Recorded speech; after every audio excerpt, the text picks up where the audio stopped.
ఓం శ్రీ మాత్రే నమః. అమ్మ పిలుపు ఛానల్కి స్వాగతం అండి. ఈరోజు ఈ వీడియోలో మనం వృషభ రాశి వారి యొక్క జాతక ఫలితాల గురించి తెలుసుకుందాం. 2025 సంవత్సరం ఏప్రిల్ 28వ తేదీ సోమవారం యొక్క దినఫలాలు వృషభ రాశి వారికి ఏ విధంగా ఉండబోతున్నాయి, వారి జాతక ఫలాలు ఏ విధంగా ఉండబోతున్నాయి అనే వాటి గురించి ఇప్పుడు తెలుసుకుందాం.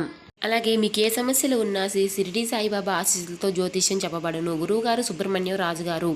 మీకు ఏ సమస్యలు ఉన్నా చాలా చక్కటి పరిష్కారాలు అయితే ఈ గురువుగారు చెప్తారు. కాబట్టి మీరు ఎక్కడున్నా సరే గురువుగారికి ఫోన్ కాల్ ద్వారా మాట్లాడితే చాలు. మీకు ఏ సమస్యలు, ప్రేమ సమస్యలు, పెళ్లి సమస్యలు, ఉద్యోగ సమస్యలు, రాజకీయ సమస్యలు, విదేశీ ప్రయాణం, ధనం నిలకడగా లేకపోవడం, భార్యాభర్తల సమస్యలు, అత్తకోడల సమస్యలు, అప్పుల బాధలు, ఆస్తి తగాదాలు, ఇలా ఏ సమస్యలకైనా గురువుగారు చాలా చక్కటి పరిష్కారాలు మీకు అందిస్తారు. గురువుగారిని గురువుగారి ఫోన్ నెంబర్ వచ్చేసి 8639494958. చూశారు కదండి. మీరు ఎక్కడున్నా సరే గురువుగారికి ఫోన్ కాల్ ద్వారా మాట్లాడితే చాలు. ఎట్లాంటి పరిష్కారాలైనా మీకు చక్కటి పరిష్కారం అందుతుంది. అలాగే ఈరోజు మధ్యాహ్నం 2:45 తర్వాత మీరు ఊహించని ఒక నిజం మీ జీవితంలో జరగబోతుంది. అయితే ఎటువంటి సంఘటనలు మీ యొక్క లైఫ్లో జరగబోతున్నాయి, అలాగే ప్రతికూలతను అనుకూలంగా మార్చుకోవడానికి చేయవలసినటువంటి దేవతారాధన కానీ, పరిహారాలు కానీ, ఈ పూర్తి అంశాలు ఇవన్నీ కూడా ఈరోజు ఈ వీడియోలో వివరంగా తెలుసుకుందాం. అలాగే వీడియోలోకి వెళ్ళబోయే ముందు మా చిన్న రిక్వెస్ట్ ఏంటంటే, మన ఛానల్ని ఎవరైనా వృషభ రాశి వారు కొత్తగా చూసేవారుంటే సబ్స్క్రైబ్ చేసుకొని వాళ్ళు సబ్స్క్రైబ్ చేసుకోండి.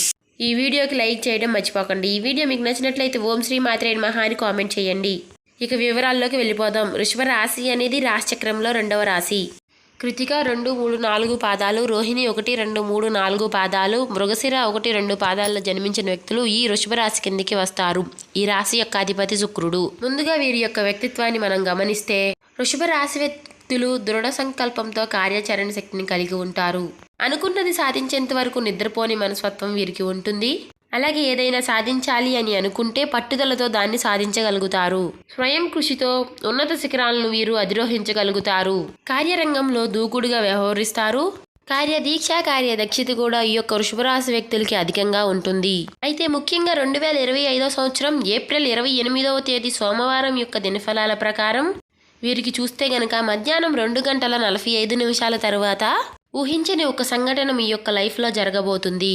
చాలా కాలం నుంచి మీరు వెతుకుతున్నటువంటి ఒక వ్యక్తి మీకు కాల్ చేయడం కానీ జరుగుతుంది. ఒకప్పుడు మీకు నైబర్స్గా, అంటే ఇరుగు పొరుగు మీ కుటుంబ సభ్యులుగా ఉండి చాలా సఖ్యతగా ఉండి కొన్ని అనివార్య కారణాల వల్ల విడిపోయినటువంటి వ్యక్తి కావచ్చు, లేదా చిన్ననాటి స్నేహితులు కావచ్చు, లేదా మీరు పనిచేసే చోట ఒకప్పుడు మీరు కలిసి పనిచేసి తర్వాత కొన్ని పరిస్థితుల కారణంగా విడిపోయి ఉండవచ్చు. ఈ విధంగా ఒకప్పుడు చాలా సఖ్యతగా ఉండేవారు, కానీ అనివార్య కారణాల వల్ల వారు మీకు దూరమయ్యారు. వారి ఫోన్ నెంబర్ కానీ, వారి అడ్రస్ కానీ మీ దగ్గర లేదు. వారిని కలుసుకోవాలని చాలా రోజులుగా ప్రయత్నం చేస్తున్నారు. అటువంటి ఒక వ్యక్తి మీకు కాల్ చేయడం కానీ, నేరుగా ఎదురుపడడం కానీ, లేదా నేరుగా మీ ఇంటికి రావడం కానీ, ఈ విషయాల్లో ఏదో ఒక విషయం జరుగుతుంది. ఈ విధంగా మీరు ఊహించని ఒక సంఘటన అయితే మీ జీవితంలో రేపటి రోజున జరుగుతుంది. ఇది మీకు ఆశ్చర్యంతో పాటు ఆనందాన్ని కలిగించేటువంటి ఒక అంశం. ఇక మిగిలిన అంశాలు చూస్తే, వృషభ రాశి వ్యక్తులు ఎవరైతే వ్యాపారస్తులు ఉన్నారో వ్యాపారంలో కొన్ని మెలకువలు నేర్చుకునే అవకాశం మీకు రాబోతుంది. వినియోగదారుల నుండి ప్రశంసలు మీరు పొందుకుంటారు. వ్యాపార జీవితం గురించి భాగస్వాములతో కానీ, లేదా కుటుంబ సభ్యులతో కానీ కలిసి ఒక చక్కటి నిర్ణయాన్ని అయితే మీరు తీసుకోబోతున్నారు. అలాగే వృషభ రాశి వారు నిరుద్యోగులకి ఉద్యోగ అవకాశాలు కనిపించే పరిస్థితి ఈ రోజు దినఫలాల ప్రకారం కనిపిస్తుంది. ముందుకి ఒక మంచి ఉద్యోగం అయితే రాబోతుంది. అలాగే ఈ రోజు దినఫలాల ప్రకారం వృషభ రాశి వ్యక్తులు ఎవరైతే కొన్ని ప్రత్యేక రంగాల్లో అవకాశాల కోసం ఎదురు చూస్తున్నారో ఆ అవకాశాలు మీ ముందుకి వచ్చే పరిస్థితి కూడా మీకు కనిపిస్తుంది. అలాగే రాజకీయ నేతలకి ఈ రోజు సమయం బాగా కలిసి వస్తుందని చెప్పుకోవాలి. రాజకీయ భవిష్యత్ గురించి ఒక ముఖ్యమైనటువంటి నిర్ణయాన్ని అయితే తీసుకోబోతున్నారు. ఈ విధంగా అనుకూల ప్రతికూల ఫలితాల ప్రకారం ఏప్రిల్ 28వ తేదీ సోమవారం అనే రోజు ఈ విధంగా ఉండబోతుంది వృషభ రాశి వ్యక్తులకి. ప్రతికూలతను అనుకూలంగా మార్చుకోవడానికి, అలాగే రేపటి రోజున మాత్రం కొన్ని విషయాల్లో మీ వృషభ రాశి వారు మాత్రం మరి జాగ్రత్తలు తీసుకోవడం చాలా మంచిది మీ జీవితానికి. అంటే రేపటి రోజున మీరు కొన్ని అనివార్య కారణాల వలన కొన్ని ఇబ్బందులు పడే అవకాశాలు కనిపిస్తున్నాయి. కాబట్టి కొన్ని జాగ్రత్తలు తీసుకుని ఆచితూచి అడుగులు వేయడం చాలా మంచిది. ఒక వ్యక్తి వల్ల కూడా కొన్ని మోసాలు జరిగే అవకాశాలు ఉన్నాయి. ఆ వ్యక్తి ఎవరు అనే విషయానికి వస్తే మాత్రం ఆ వ్యక్తి మీ వెంట ఉంటూనే మిమ్మల్ని మోసం చేయాలని చూస్తూ ఉంటారు. అంటే ఏ విధంగా మిమ్మల్ని నష్టపరచాలి, ఏ విధంగా మిమ్మల్ని కిందకి లాగాలి, పైకి ఎదగనీయకుండా ఏ విధంగా మిమ్మల్ని కిందకి దించాలి అనే విధంగా ఆలోచిస్తూ ఉంటారు. కాబట్టి అలాంటి వ్యక్తులు ఎవరైనా సరే మీ తోడుగా ఉన్నట్లయితే మాత్రం మీరు వారిని నమ్మి మాత్రం మోసపోకండి. ఆచితూచి అడుగులు వేయండి. అలాంటి వారితో ఎవరితో అయినా సరే కాస్త దూరంగా ఉండి వారితో మంచిగా ఉండటం చాలా మంచిది. అంటే మీతో మంచిగా ఉంటూనే మీ వెనకమాల గోతులు తీస్తూ ఉంటారు మీ విషయంలో. కాబట్టి మీరు అలాంటి వారితో కొంచెం జాగ్రత్తగా ఉండండి. మీరు నష్టపోతూ ఉంటే వాళ్ళు సంతోషపడడం వాళ్ళకి చాలా ఇష్టం. ఎందుకంటే వారు మీరు ఉన్నంత స్థాయిలో లేరు కాబట్టి వారు మిమ్మల్ని నష్టపరచాలని చూస్తూ ఉంటారు. కానీ మీకు ఉన్నది కొంచెం కోపం ఎక్కువ కాబట్టి ఆ కోపాన్ని మీరు కొంచెం తగ్గించుకుని అదుపులో పెట్టుకుని మంచిగా ఉంటే మాత్రం మీకు ఎటువంటి సమస్యలు రావు. కాబట్టి రేపటి రోజున మీరు ఆ జాగ్రత్తలు మాత్రం తప్పనిసరిగా తీసుకోవాలి. ఒకవేళ ఏదైనా విషయంలో కోపం వచ్చినట్లయితే మాత్రం ఆ కోపాన్ని అధిగమించుకుని జాగ్రత్తగా నడవడం చాలా మంచిది.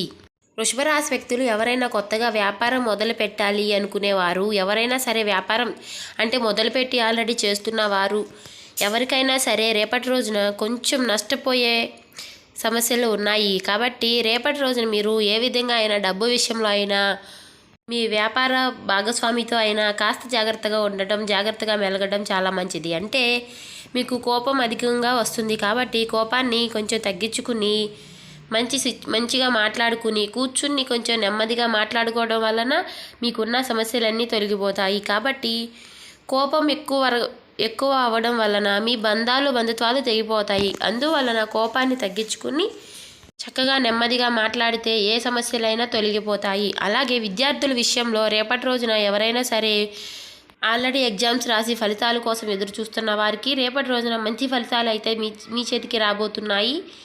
అలాగే రేపటి రోజున మీ చదువు ఇంకా ఉన్నత స్థాయికి పెరుగుతుంది. ఉద్యోగం చేసేవారు మీ పై అధికారుల నుంచి మంచి ప్రశంసలు అయితే పొందుకుంటారు. అంటే మీతోటి ఉద్యోగస్తులు మిమ్మల్ని కొంచెం మోసం చేయాలని చూస్తూ ఉంటారు. వారితో కొంచెం జాగ్రత్తగా ఉండండి. మీ పై అధికారుల నుంచి మాత్రం మీరు మంచి ప్రశంసలు అయితే పొందుకుంటారు. అవి మీకు దక్కకుండా చేయాలని మీతోటి ఉద్యోగస్తులు మిమ్మల్ని మోసం చేయడానికి చూస్తూ ఉంటారు. కాబట్టి వాళ్ళు చేసిన తప్పును కూడా మీ మీద రుద్దాలని చూస్తూ ఉంటారు. ఆ విషయంలో మీరు తగిన జాగ్రత్తలు చేపట్టి తగిన విధంగా నడుచుకోవడం చాలా మంచిది.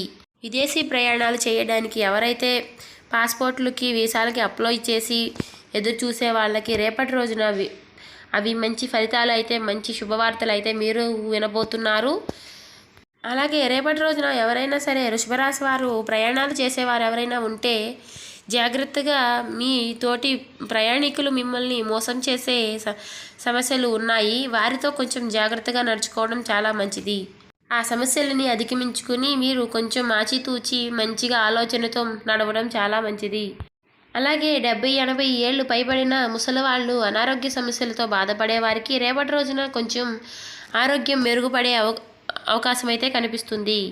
కాబట్టి మీరు ముందే అనారోగ్యం తెచ్చుకోకుండా ఆరోగ్య విషయంలో ముందే కొంచెం డాక్టర్ని సంప్రదించడం లేదా ఏవైనా సరే మీకు తెలిసిన వారిని సంప్రదించి మీరు ఆరోగ్యాన్ని కొంచెం జాగ్రత్త పరచుకోవడం చాలా మంచిది. చూశారు కదండి, వృషభరాశి వారు ఈ విధంగా మీకు రేపటి రోజునైతే గడవబోతుంది. అనుకూల ప్రతికూల ఫలితాలు ఈ విధంగా ఉన్నాయి. కాబట్టి మీరు రేపటి రోజున ఆచితూచి అడుగులు వేయడం చాలా మంచిది. మీరు శివారాధన తప్పనిసరిగా చేయండి. లక్ష్మీదేవిని ఆరాధించండి. హనుమాన్ చాలీసా పఠించండి. శుభప్రదమైన మంగళవారం హనుమంతుడికి పొడవాటి వస్త్రాన్ని సమర్పించండి. ఈ శక్తి మేరకు దాన ధర్మాలు చేయండి. అపారమైనటువంటి పుణ్యఫలాన్ని మీరు ఖచ్చితంగా పొందుకుంటారు. ఆర్థిక స్థితి అనుమతిస్తే ఒక దేశీయ గోమాతను దానం చేయండి. అంటే ఆవును దానం చేయడం వల్ల కూడా అత్యద్భుతమైనటువంటి ఫలితాలను అయితే ఖచ్చితంగా పొందుకుంటారు. చూశారు కదండి, ఈ వీడియో నచ్చినట్లయితే ఓం శ్రీ మాత్రే నమః అని కామెంట్ చేయడం మర్చిపోకండి. ఇంకా సబ్స్క్రైబ్ చేసుకొని వాళ్ళు ఎవరైనా ఉంటే సబ్స్క్రైబ్ చేసుకోండి. లైక్ చేయడం మర్చిపోకండి. మీరు ఇలా సపోర్ట్ చేయడం వల్ల మాకు ఎంతో మంచిగా అనిపిస్తుంది.